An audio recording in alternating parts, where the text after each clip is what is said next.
Assalamualaikum. Selamat datang ke channel baru. Nama aku Amin. Ini adalah channel Analisis Budak Ingusan. Let it, bang. Kenapa analisis budak ingusan? Sebab aku masih baru lagi dalam parti politik. Baru beberapa bulan. 2 bulan. 2 bulan ke 3 bulan lah. Masuk ke 3 bulan lah. So jadi kenapa aku buat analisis ni? Sebab apa? Aku membaca. Bukanlah membaca pada perkataan, aku membaca pada gerakan, gerak-geri manusia ni. Aku membaca gerak-geri manusia. Jadi aku membuat analisis berdasarkan gerak-geri manusia, perbuatan dia, psikologinya. Jadi aku membuat analisis. Tetapi aku tak minat nak baca sebab aku pening bila nak membaca lama-lama.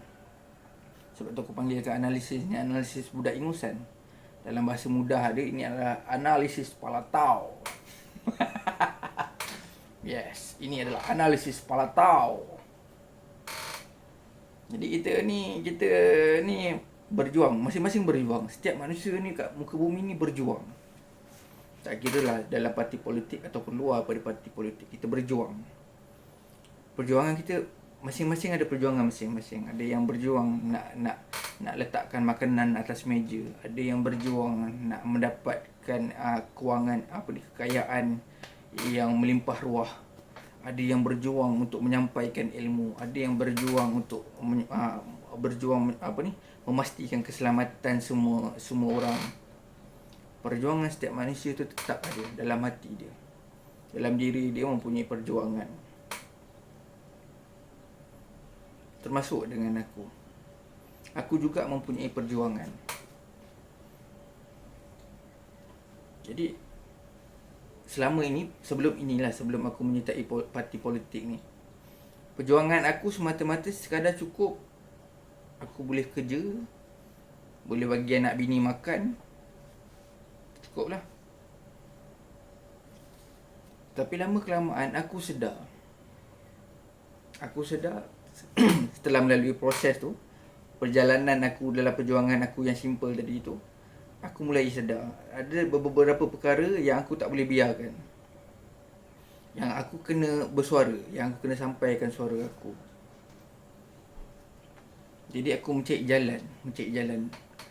Secara individu aku tak boleh. Sebab aku tak mempunyai pengaruh dan aku tak mempunyai kuasa. Bila aku sampaikan kepada orang tak boleh terima kerana status aku seorang masa tu ada yang menganggur. Masa tu kerja yang bukan-bukan. Kerja yang bukan-bukan lah. Kerja ni taraf ni kita panggil taraf-taraf biasa lah. Taraf-taraf kuli. Jadi bila kita sampaikan kepada mereka, rakan-rakan ni, kau pun dulu pun langgar dan sebagainya. Dan dia nampak kita punya status lah. Sebab dia orang tahu status aku macam mana. Jadi pada status aku tu, bila aku sampaikan kepada mereka yang kita perlu berjuang untuk perubahan, dia orang tak boleh dengar. Walaupun pada hakikatnya kat depan ni kalau cerita betul kat Min. Tapi at the end of the day, bila dia orang balik rumah, benda tu akan lenyap macam tu je. Masuk dalam NGO. Kemudian aku masuk dalam NGO. Beberapa NGO lah. Untuk bukan berjuang lah, kira untuk membantu. Penyelesaian yang berada dalam NGO yang aku nampak tak memberikan kesan yang kekal. Hanya sementara. Bukan kata NGO tak bagus. NGO bagus sebenarnya. Memudahkan pekerjaan orang kerajaan. Sebab apa? Diorang boleh fokus pada benda-benda yang sepatutnya diorang fokus. Dan NGO ni akan bantu. Tak kira lah dari segi bantuan makanan ke, bantuan keselamatan ke, bantuan kebajikan dan sebagainya. Banyak jenis bantuan yang dibagi oleh NGO. Tetapi untuk penyelesaian yang kekal tu, dalam NGO tak ada. Bukan kata NGO tak bagus, NGO bagus. Tetapi penyelesaian ataupun apa sahaja isu, kalau kata isu tu secara total, secara keseluruhan, NGO tak dapat nak selesaikan secara keseluruhan. Sebab mereka tak mempunyai kuasa. Tak mempunyai pengaruh. Diorang ada pengaruh, tetapi mereka tak mempunyai kuasa. Mereka ada duit, diorang ada pengaruh. Tapi hanya mampu menyelesaikan sesuatu perkara satu masa dalam satu masa. Tak boleh selesaikan semua perkara dalam sekaligus. Aku mati-mati aku tak nak masuk politik masa tu, sebab aku benci politik. Orang-orang politik ni kotor. Betul? Yang aku nampak, yang aku dengar, aku tak pernah masuk pun, tak pernah ambil tahu pasal politik. Nampak orang ni, dia ni pasal duit ni dah kena bayar lah ni. Dia ni dah kaya. Mana nak faham orang susah.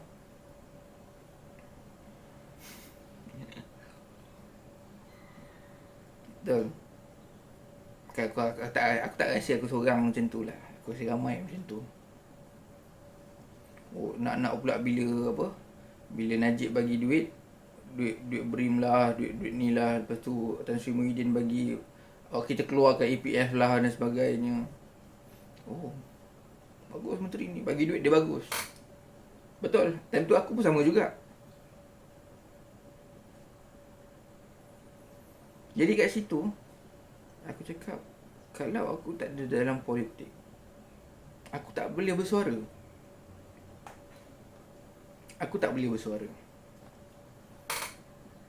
Hanya orang yang ada dalam politik yang mempunyai suara dan juga memberikan kesan total, memberikan kesan impak secara total.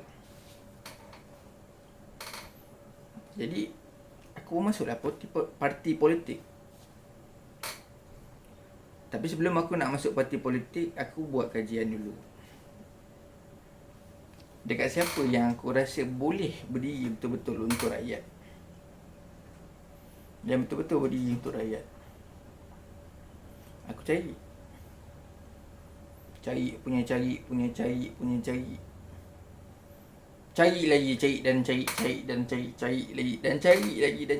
lagi. Tinggal 2 orang. Jumpa. Ada 2 orang. Yang seorang ni Tuan Guru Nik Aziz. Seorang lagi Tun Mahdi. Tuan Guru Nik Aziz, aku kagum dengan cara dia. Zuhud. Yang seimbang orang dia. Yang berpegang teguh pada dia punya prinsip. Dan dia berpegang teguh pada prinsip beliau. Tapi sayangnya beliau dah tak ada. Jadi aku dah tak ada orang yang aku boleh ikut gerak kerja untuk sekarang. Tinggallah Tun Mahdi.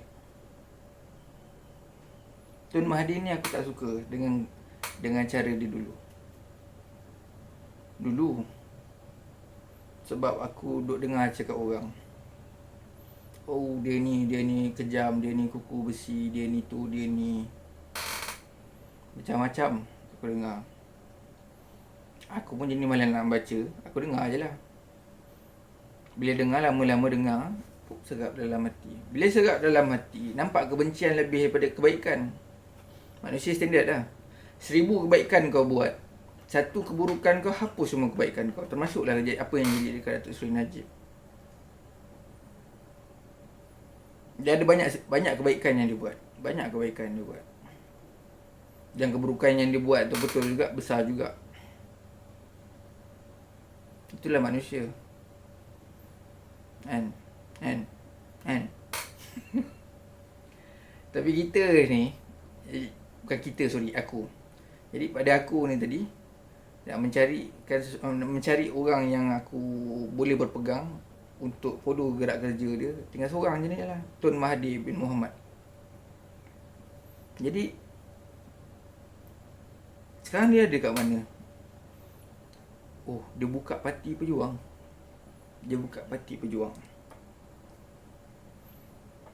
Okey, kenapa daripada PKR tadi tu dia buka satu. Ingat kata dah last dah. Dia buka satu lagi pula. Kali ni dia buka pula pejuang. Ingat dah buka pejuang tu dah habis dah. Tak, dia buka lagi satu, Gerakan Tanah Air.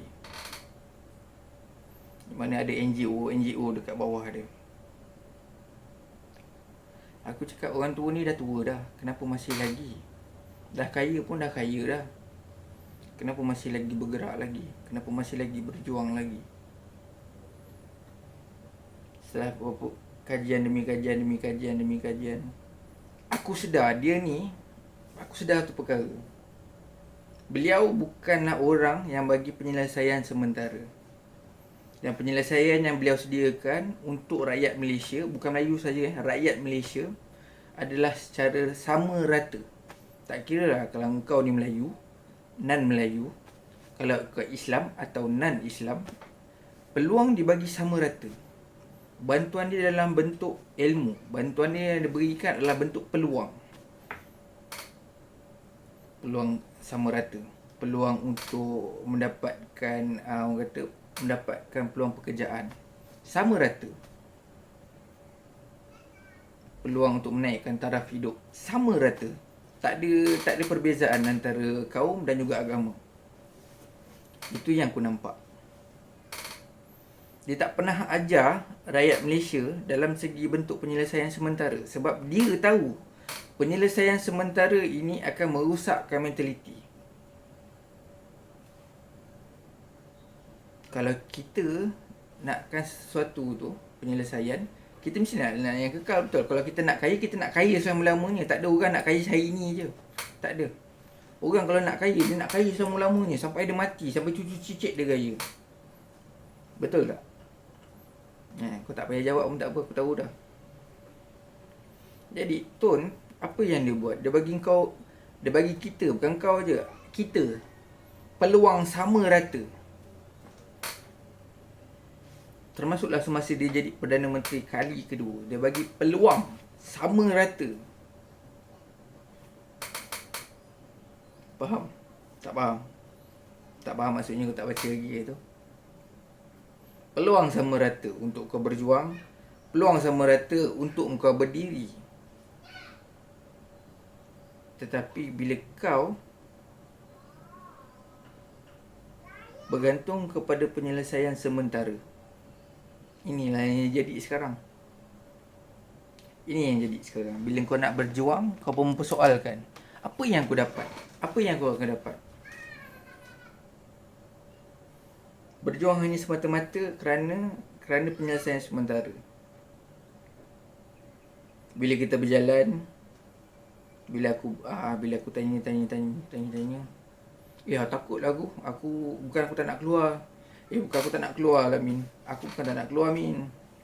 Sekejap lagi kan kalau aku sokong parti kau, sekejap lagi kan aku tak dapat bantuan aku kena sekat. Itu bukan perjuangan, bodoh. Itu bukan perjuangan. Bila aku ajak yang kaki sembang kat kedai kopi sama dengan aku, jom kita berjuang. Aku tak nampak lah perjuangan pejuang. Aku gelak tu. Tak apa, Min, kau jalan dulu, Min. Dah jadi besok aku follow. Kau bodoh ke apa?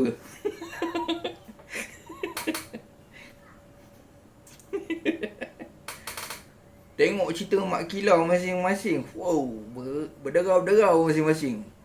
Oh, bagus ni Mak Kilau. Bagus. Yang balik-balik pakai tanjak yang bersilat. Huah. Tapi tak faham apa yang disampaikan. Termasuklah dengan sirah Nabi. Kita dengar kisah-kisah Nabi, kita dengar insaf. Tapi tak faham. Aku tak marah lah benda-benda ni semua sebab pemahaman tu terletak pada diri sendiri. Ni bukan cerita pasal agama ke apa, tak. Aku pun bodoh bab agama ni. Tak payah cerita lah. Memang aku tak pandai. Tapi ni sekarang nak cerita dia pasal perjuangan untuk penyelesaian kekal ni. Kita nak jadi sembang apa? Nak jadi sembang, kaki sembang. Ajak berjuang, alah nanti lah dulu, Min. Sekejap lagi kan kalau keluar muka aku kat perjuang ni, sekejap lagi bantuan aku kena sekat, Min. Tak apa, Min, kau jalan dulu, Min. Nanti besok dah jadi, besok aku follow, Min. Min, ada yang best tu, esok pun macam ni tu. Min, kalau kau buat kerja, kau jangan buat kerja kosong, Min. Kena ada hasil baru kau kena buat kerja. Aku bukan nak jadi kuli, geng. Aku bukan nak jadi kuli. Aku tak nak anak cucu aku jadi kuli. Aku tak nak anak cucu aku ni besok kena berebut tanah sendiri.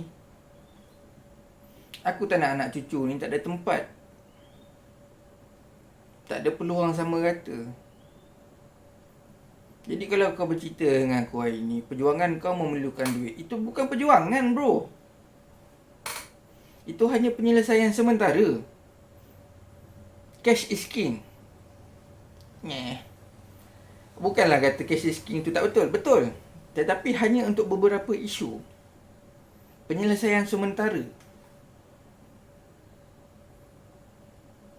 Bila kau pegang cash is king, tak mustahil Malaysia akan jadi Sri Lanka. Kalau kau pegang pada prinsip cash is king, tak mustahil Malaysia akan jadi Sri Lanka. Kalau kita terus berpegang pada prinsip tu. Jadi kita kena tukarlah prinsip tu. Apa? Prinsip apa yang kita nak kena pegang? Kita kena pegang pada prinsip ilmu. Ilmu yang akan bantu kita. Ilmu yang akan bantu kita. Sebab dengan ilmu, kita akan ada inovasi. Contoh orang dengan duit, dengan ilmu. Kita cerita pasal duit dulu Kalau kau ada duit dan kau ada satu item. Item ni kau jumpa. Contohnya kau jumpa satu batu. Kau beli batu. Tapi kau tak tahu nak buat apa dengan batu tu. Kau hanya ada duit dan hanya ada batu tu je lah. Betul? Bila kau ada duit dan kau beli batu ni tadi, dan kau tak tahu nak buat apa dengan batu ni je lah. Nilai batu ni tadi sama dengan nilai duit ni tadi. Kau bawa duit batu ni, kau candang orang. Weh, batu ni aku beli dengan harga 1 juta ringgit. Oh, apa hal? Apa hal kau beli batu ni dengan harga 1 juta ringgit? Sebab batu ni sakti. Kau pun kencing orang lah. Sebab apa kau nak jual balik batu ni kan? Pasal apa tadi kau ingat kau beli batu ni, tiba-tiba batu ni boleh tukar jadi sakti. Tak, batu tu kekal menjadi batu. Jadi kau pencanang kat orang ni tadi. Weh, aku ni ada batu ni. Batu ni kau tahu macam-macam lah kau canang. Kata batu ni bagus lah. Batu dalam batu ni ada emas sebab tu lah. Batu ni nilai dia 1 juta. Kau kencing lagi, kau up lagi 1.5 juta. Yang bebal-bebal ni pun sama juga tadi sebab dia rasakan cash is king. Betul juga tu. Batu ni ada berteka-teka, masing-masing berteka-teka. Batu ni. Dalam batu ni betul ni. Betul ke ada emas ni? Yang bebal ni tadi pun belilah batu tadi ni dengan harga 1.5 juta. Si bodoh ni tadi yang beli 1.5 juta ni pula pun ambil lah batu tadi ni, dia potong batu ni tadi. Kosong batu. Batu dan kekal menjadi batu. Rasa tertipu. Kemudian dia rasa tertipu, dia nak balik 1.5 juta, dia memang takkan dapat dah. Orang dah lari dah. Orang yang jual kat dia ni tadi dah lari. Jadi dia pun cari jalan lah untuk dapatkan duit ni tadi. Dia bawa pula dekat orang lain pula yang bebal, yang sama bebal macam dia ni tadi. Aku ada batu sakti. Dia pun kencing lah orang ni tadi. Dan seterusnya. Dia akan berlangsung seterusnya lah. Lama-lama kelamaan orang ni makin lingkup lah. Kalau kita berpegang terus pada prinsip cash is king. Tapi kalau kita berpegang pada ilmu, contohnya manusia ni ada ilmu. Dia jumpa satu batu. Dengan batu ni tadi, dengan ilmu yang dia ada, ilmu ukir. Contoh, dia ada ilmu ukir. Dia ukir batu tu menjadi seperti hiasan, batu jet. Dia jual tanpa modal. Dia jual, aku dengan batu, aku ada dengan hasil kemahiran aku berjaya menjadikan batu ni hasil perhiasan. Orang tengok perhiasan dia dengan kemahiran yang dia ada, dia tengok batu tu cantik. Cantik, betul-betul cantik. Jadi dia belilah. Dia beli tadi dengan tanpa modal, tapi dengan kemahiran dia tadi. Modal dia hanya kemahiran. Dia bentukkan batu dia tadi tu dengan bentuk perhiasan. Orang beli sebab apa? Suka tengok. Cantik, memang cantik. Jadi orang pun beli. Bila orang beli, orang akan jajalah bahawa daripada batu ni tadi, kemahiran si Polan ni tadi, dia berjaya menjadikan batu tadi tu sebagai perhiasan. perhiasan yang bernilai. Pasal apa? Daripada batu menjadi perhiasan yang bernilai. Walaupun batu, material dia adalah batu. Bawa lah motor kata, oh dengan batu tadi dapat perhiasan yang cantik, yang sangat-sangat cantik. Je makin lama makin ramai orang beli, makin ramai orang beli. Dan orang pun datang cari sipulan tadi. Sebab apa? Nak mendapatkan seni yang macam mana dia dapat tadi. Nampak? Faham tak? Sama lah dengan kita. Kita kena berpatah balik kepada ilmu. Kerana ilmu akan bantu kita untuk menyelesaikan. Jadi kita perlu mencari penyelesaian kekal, penyelesaian yang total. Ini bukan aku cerita pasal parti politik lain je. Ini aku cerita pasal parti politik aku sendiri. Kita kena berjuang. Dan kita kena tolak tepi pasal jawatan, kita kena tolak tepi pasal duit. Kita kena berdiri betul-betul kerana kita nak berjuang untuk mencari penyelesaian kekal. Yang rasuah ni kita nak tolak, kita tolak lah betul-betul. Jangan kita ambil duit dia. Ini tak, aku tak boleh lah Min, aku tak boleh Min. Nanti kan kalau aku keluar tunjuk muka aku, besok nanti aku punya projek kena tarik balik. Besok nanti aku punya Aku punya bantuan kena sekat. Tak apalah, kalau yang macam tu aku biarkan je lah. Tapi jangan bersembang pasal perjuangan lah kalau macam tu. Faham? Kalau orang yang betul-betul nak berjuang, dia takkan bercerita macam tu. Ni aku bukan cerita pasal orang tu je tadi. Aku cerita orang dalam parti politik aku ni juga.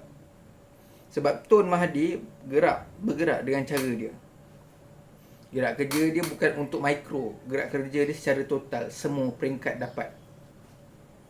Jadi kalau kita betul-betul nak berjuang, tolak tepi semua benda-benda bodoh ni. Jawatan, duit. Sebab aku ni bodoh. Yang bodoh ni pun boleh nampak. Tanpa duit pun boleh berjuang. Orang yang bijak, cerdik, pandai ni takkan tak boleh nampak. So, ni video pertama aku untuk permulaan. So nanti kita akan lanjutkan lagi video-video yang akan datang, insyaAllah. Kalau ada rezeki, mungkin aku akan interview orang-orang kenamaan dalam parti pejuang untuk kita sampaikan penerangan perjuangan pejuang. Okay. So setakat ni buat masa ni pengenalan. Aku Amin, ketua cawangan untuk Kelab Golf, untuk ketua cawangan Kelab Golf Parlimen Titi Wangsa.